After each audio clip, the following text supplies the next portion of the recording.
Uma produção Domínio Público Audiolivros de Howard Philip Lovecraft. Dagon. Narração Jaime Maciel. Antes de começar o vídeo, curta, compartilhe e caso ainda não seja inscrito no canal, clique no botão Inscreva-se. Aproveite o audiolivro. Relato essa história sob uma pressão mental considerável, uma vez que hoje à noite me apago. Sem dinheiro, com o estoque da droga que torna a vida suportável próximo do fim, não aguento mais essa tortura. Estou prestes a estourar os meus miolos. Não julgue a minha dependência da morfina como sendo uma fraqueza ou uma perversão. Quando o senhor escutar o que eu tenho a dizer, poderá entender, ainda que não por completo, a minha ânsia pelo esquecimento ou pela morte. Foi numa das regiões mais abertas e menos frequentadas do enorme Pacífico que o paquete em que eu era supervisor de carga caiu vítima das forças alemãs. Era o início da Grande Guerra e as forças oceânicas dos Teutos ainda não haviam afundado ao nível da degradação posterior. De modo que nossa embarcação foi capturada como um troféu legítimo, enquanto nós, da tripulação, fomos tratados com toda a justeza e consideração devida aos prisioneiros navais. A postura de nossos captores, a bem dizer, era tão tolerante que 5 dias após a abordagem, consegui escapar sozinho em um pequeno barco, levando comigo água e provisões suficientes para um período considerável. Quando por fim me vi livre, à deriva, eu tinha pouca ideia das minhas coordenadas. Sendo um navegador de poucas habilidades, eu só conseguia ter uma vaga noção, graças ao sol e às estrelas, de que estava ao sul do Equador. Quanto à longitude, eu não fazia ideia. E não havia nenhuma ilha ou litoral à vista. O tempo manteve-se bom e, por dias incontáveis, fiquei à deriva sob o sol escaldante, esperando que algum navio passasse ou que as ondas me conduzissem à orla de um lugar habitável. Mas nem o navio, nem a costa apareceram. E comecei a entrar em desespero com a solidão em meio à grandeza opressiva do infinito panorama azul. A mudança operou-se enquanto eu dormia. Jamais conhecerei os detalhes, pois o meu sono, mesmo sendo agitado e cheio de pesadelos, foi ininterrupto. Quando por fim acordei, vi-me parcialmente sugado pelo lodo de um infernal pântano negro, que se estendia à minha volta em ondulações monótonas até onde a vista alcançava, e onde o meu barco estava ancorado a alguma distância. Mesmo que se possa imaginar a minha reação de surpresa ante uma transformação tão prodigiosa e súbita no cenário, a verdade é que eu sentia mais terror do que espanto. Pois no ar e no solo putrescente havia algo de sinistro que me enregelava até o âmago.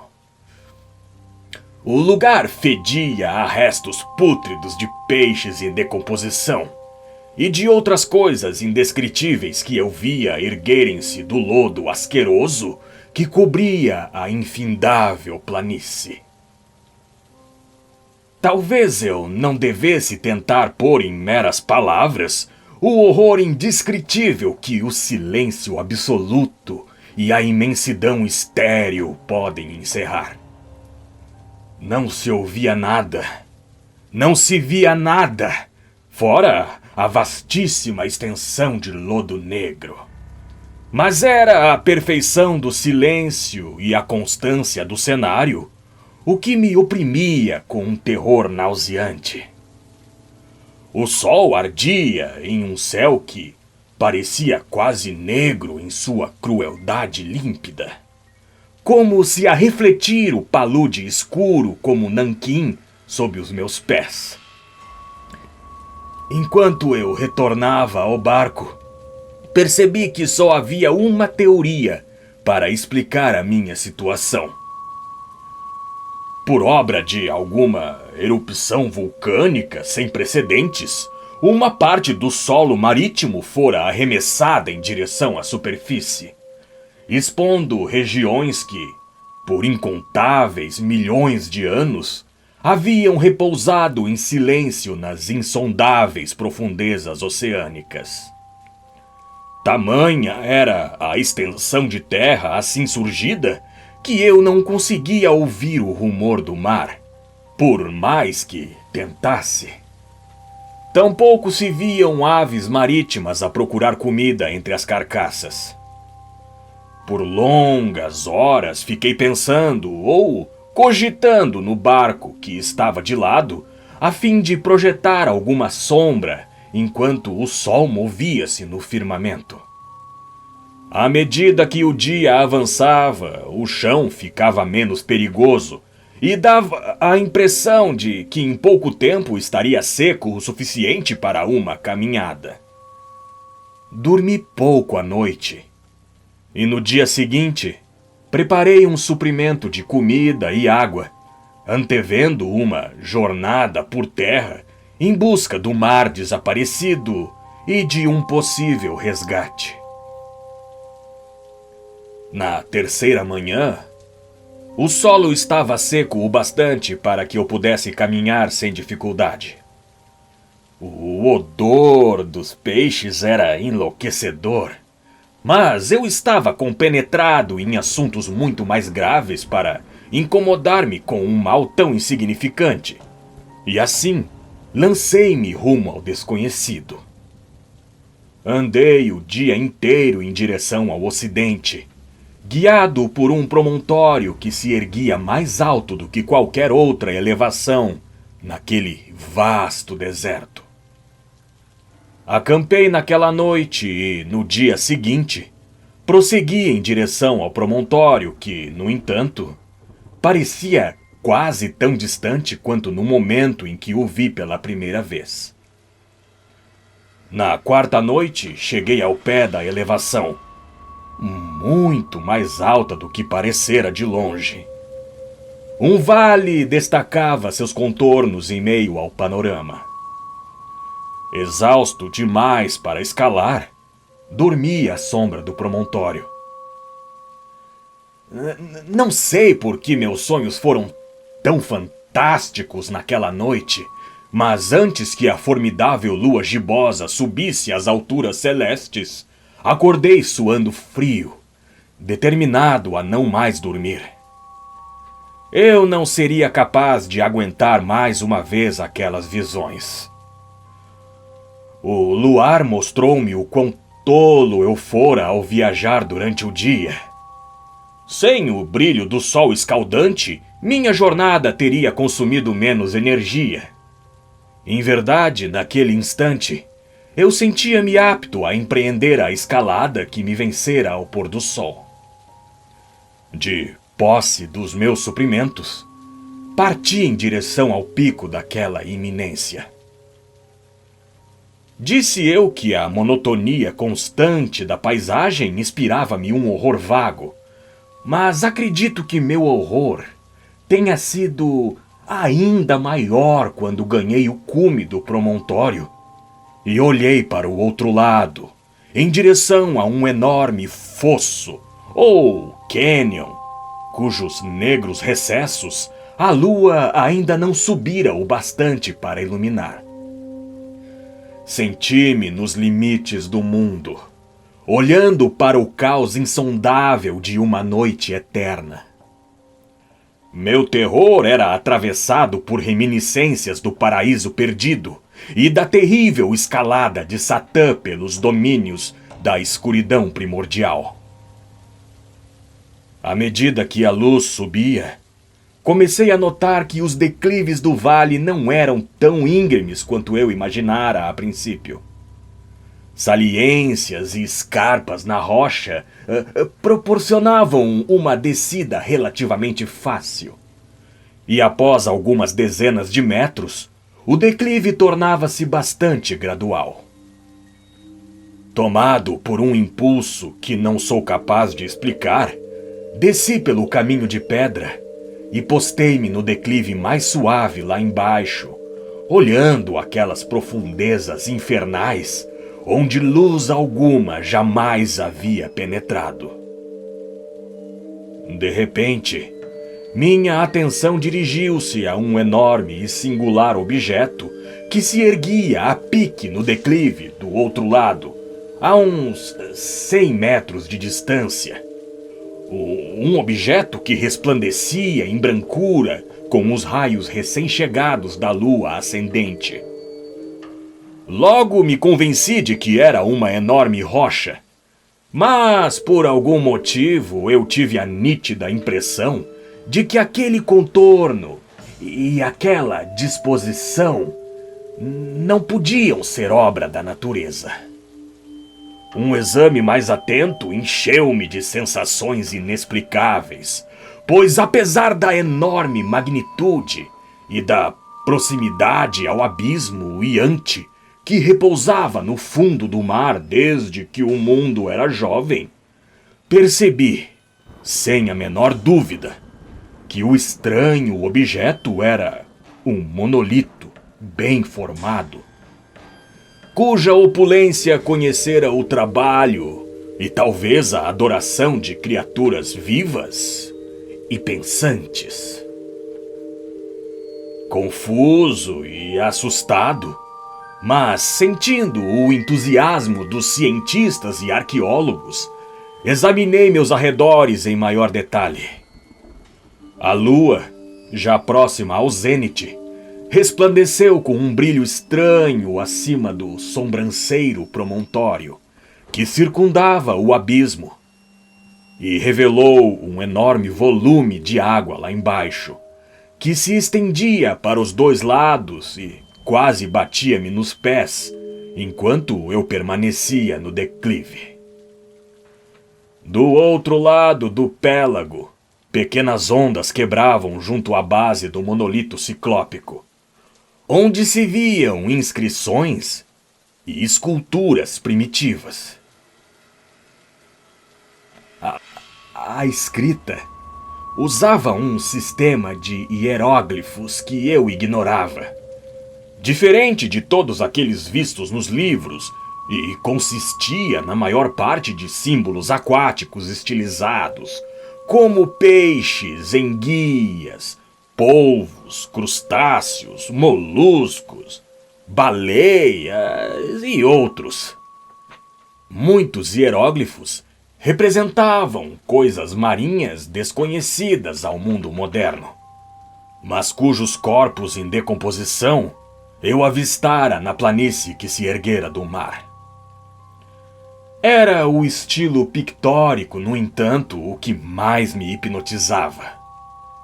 Claramente visível na água, graças às suas enormes proporções, havia um conjunto de baixos relevos cujos temas teriam despertado a inveja de um doré. Acho que as figuras representadas eram homens, ou pelo menos um certo tipo de homem. No entanto, as criaturas apareciam divertindo-se como peixes na água de alguma gruta marinha ou rendendo homenagens em um templo monolítico que também parecia estar sob as ondas. Os rostos e as formas eu não ouso descrever em detalhe. pois a simples lembrança me faz fraquejar. Grotesco, além da imaginação de um Poe ou de um Bulwer. O contorno geral das figuras era muito humano, apesar das mãos e pés com membranas nadatórias. Dos impressionantes lábios carnudos e molengos, dos olhos vidrados e arregalados, e de outros traços de lembrança desagradável. Tive a curiosa impressão de que os desenhos estavam bastante fora de proporção com o cenário ao redor. Uma das criaturas aparecia matando uma baleia, representada em tamanho só um pouco maior do que ela própria. Como eu disse, reparei no aspecto grotesco e no tamanho exagerado das figuras. Mas, no instante seguinte, pensei que aqueles seriam apenas os deuses imaginários de alguma tribo primitiva de pescadores ou navegadores. Uma tribo cujos últimos descendentes haviam perecido eras antes que o primeiro ancestral do homem de Pitdown ou do homem de Neanderthal nascesse. Estupefato, com um vislumbre de um passado que extrapolava a imaginação do mais ousado antropólogo, pus-me a meditar enquanto a lua lançava reflexos singulares sobre o silencioso canal à minha frente. Então, de repente, eu vi. Com um leve rumor que marcou sua chegada à superfície, a coisa apareceu acima das águas escuras, vasto como um polífemo, horrendo. Aquilo dardejava como um pavoroso monstro saído de algum pesadelo em direção ao monolito, ao redor do qual agitava os braços escamosos, ao mesmo tempo que inclinava a cabeça hedionda e emitia sons compassados. Acho que foi naquele instante que perdi a razão. Em relação à escalada frenética do aclive e do promontório e a jornada delirante rumo ao barco, não recordo quase nada. Acho que cantei um bocado e irrompi em gargalhadas estranhas quando não consegui mais cantar. Tenho lembranças difusas de uma forte tempestade algum tempo depois de retornar ao barco. De qualquer modo, sei que ouvi trovoadas e outros sons que a natureza só emite em seus momentos de maior furor. Quando emergi das trevas, eu estava num hospital em São Francisco. Quem me levou até lá foi o capitão do navio americano que resgatou meu barco à deriva no oceano. Falei muito em meu delírio, mas descobri que haviam dado pouca atenção às minhas palavras. Meus benfeitores não sabiam nada a respeito de terras imersas no Pacífico. E não julguei apropriado insistir em algo que eu sabia ser inacreditável. Certa vez falei com um etnólogo famoso e diverti-o com perguntas um tanto peculiares sobre a antiga lenda filístina de Dagon, o deus peixe. Mas logo, ao perceber que o estudioso era irremediavelmente ordinário, desisti das minhas perguntas. É a noite, em especial quando a lua está gibosa e minguante, que vejo a coisa. Tentei morfina, mas a droga mostrou-se um alívio apenas temporário e prendeu-me em suas garras, como a um escravo desesperançado.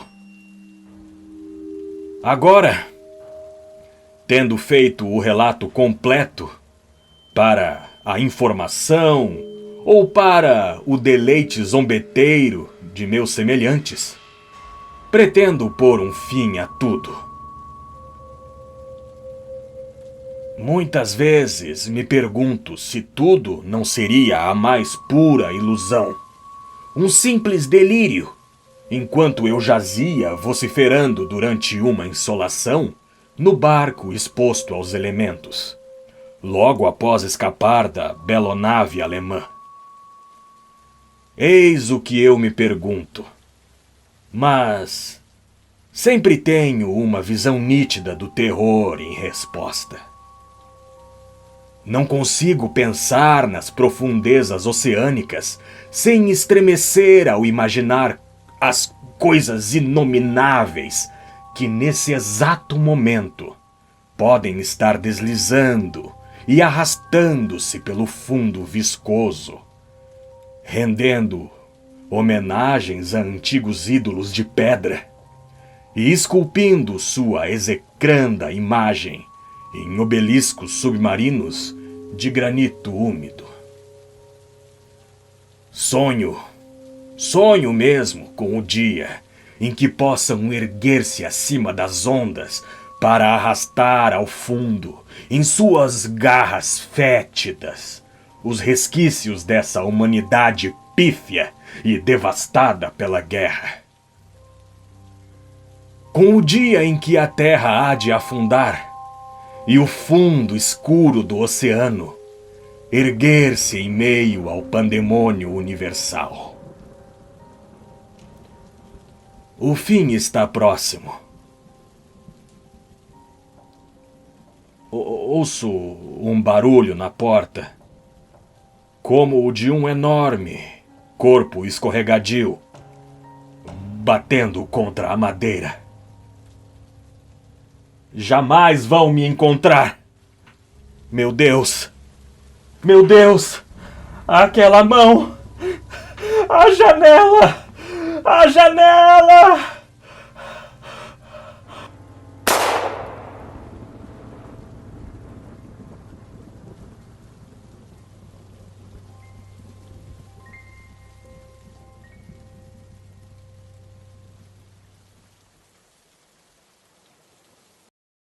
Você já pensou em se tornar membro do canal? Fazendo isso, você estará ajudando o canal a crescer e alcançar mais pessoas apaixonadas por audiolivros. Outra forma de contribuir é clicando no botão Valeu, abaixo deste vídeo. Você pode nos ajudar com qualquer valor e contribuir diretamente para a melhoria do canal. Cada doação é extremamente valiosa e nos ajuda a investir em equipamentos melhores, produzir mais conteúdo e continuar trazendo audiolivros de qualidade para você. Não deixe de visitar nosso website dominiopublicoaudiolivros.com.br para ficar por dentro das novidades do canal. Siga-nos também no Instagram e Facebook para conteúdo exclusivo. Obrigado pela sua audiência. Nos vemos no próximo vídeo, aqui no canal Domínio Público Audiolivros.